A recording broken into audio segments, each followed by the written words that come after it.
Before we jump into the news today, I just want to thank everyone who's been giving really good positive reception to my recent resurgence of using Instagram.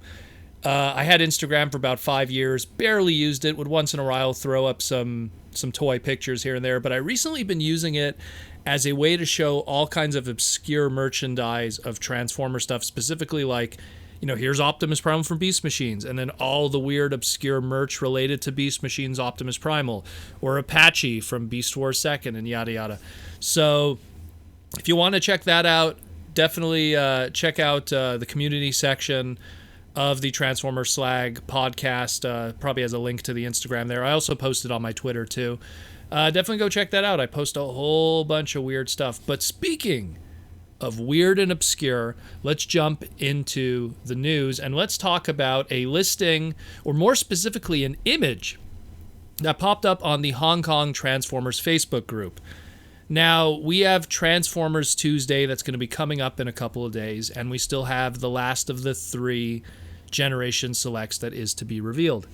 An individual here by the name of Austin, I guess it's C.H. Ung, but I'm going to go with Austin Chung here. I don't know how he wants his name to be put together.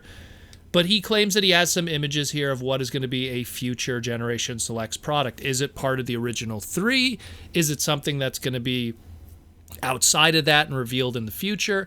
We don't know. But what we have here is him taking a screenshot of a computer screen. And it looks like a homage to the old G2 Sandstorm. For people who don't know who that is, essentially back in the day in Generation 2, there was plans to really fluff up the 1994 price assortment, and there was a lot of stuff that was planned that were straight up repaints that just never happened. Most famous of those being the G2 Stunticons, the G2 Protectobots. There was like a tiger-striped Grimlock that was going to happen. G2 Mirage, which we ended up getting kind of as a TFCon exclusive through a third party. But most famously of those was a black repaint of Starscream called Blackout that I talked about on the podcast previously. Just go on YouTube and type Transformers Slag Blackout. You'll find out about that history. But the other one was a desert-colored ramjet, the Conehead. Now, the belief was, okay, they were going to take the G2 Starscream and the G2 Ramjet, give the blackout colors on the Starscream, give the sand colors on the Ramjet, they'll come with the little sound box, and get reissued as 2 new characters that, at the end of the day, would just be trademark saving. Save that trademark for Blackout, which was originally a Micromaster, and save Sandstorm, the Triple Changer. So this was something that we only saw mock-ups of. It was like a desert camo kind of ramjet. The Conehead had a little like tiger mouth on the front of the jet, which was traditional in old World War II planes. Very interesting. Even had its own box art mock-up, and then years later an unpainted prototype sample showed up on a Hong Kong message board, even proving that the toy made it quite deep into its development phases. So what does that have to do with everything? Well, we see this image here of taking the EarthRise Conehead mold, specifically Ramjet, and giving it those G2 Sandstorm colors. Now keep in mind when I say Sandstorm, Generation 2 had this thing where it's like sometimes they would take Autobot names and make them Decepticon characters, kind of ignoring the Autobot lineage of those names. Generation 2 was a different way that Hasbro was handling the brand at the time. Smokescreen was another example of that. We had a G2 Smokescreen that was a Decepticon that combined with a larger jet companion of Dreadwing, and the rest was history.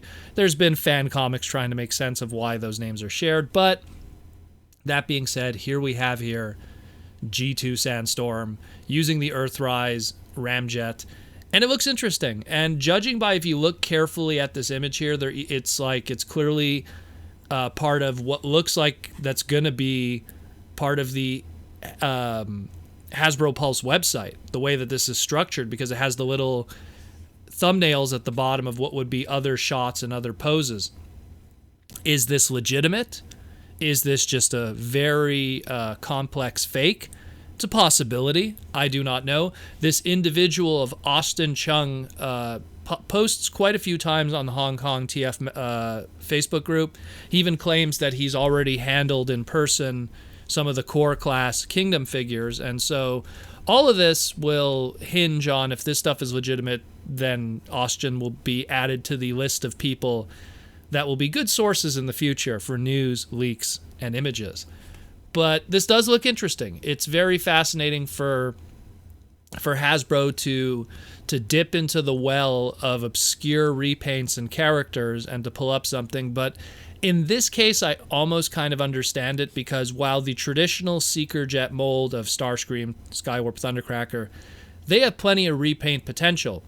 Between the Acid Storms, the Sunstorms, the Red Wings, the Slipstreams, the regular generic purple, army builder, there's a lot to go with there. So that already is one thing. Not to mention Nova Storm. I mean, I could go on and on.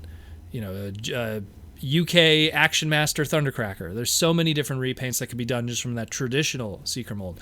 But when you look at the Conehead, there's not many that you could dive into.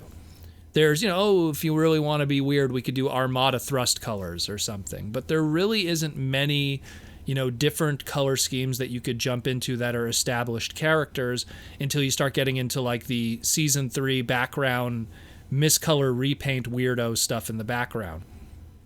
So the way that I see it is this is a way for them to create a yet another Conehead character that could be used in the future when the Conehead character gets milked to death. Because there really isn't that many. There really isn't. It's like you have the original 3 of Dirge, Ramjet, and Thrust, and then you kind of go outside of that, and then you're like, ooh, everything else is really weird repaint stuff that isn't really characters. So this is a way to jump into that and create one, at least artificially create one, assuming this is all legitimate. Again, I want to preface this again. This is to be taken with a grain of salt. I can't confirm that this is legitimate, but I figured it might as well be reported and give you a little history lesson on the character of G2 Sandstorm, so that if it does become legitimate, people will already know what the story is going on here. And that's kind of the name of the game here with the podcast, is to educate you guys on a lot of weird stuff. So yeah, that being said, that's that. Let me know what you think about this. Again, is this one of the 3 of the Generation Selects? Is the EarthRise Ratchet that we were supposed to get, the G2 Megatron, or the Orochi Fast Track repaint? Is all of those, maybe one of those are going to be pulled out and put somewhere else, and this is one of those? Who knows? This is very conspicuous. Maybe Orochi was actually this. Who knows? Maybe all this time this was Orochi, which would be very weird. But who knows? We'll figure it out when the time comes, hopefully sooner more than later. We're jumping into a crazy weekend, and by the time Transformer Tuesday rolls around, maybe we'll get a little surprise that we weren't expecting.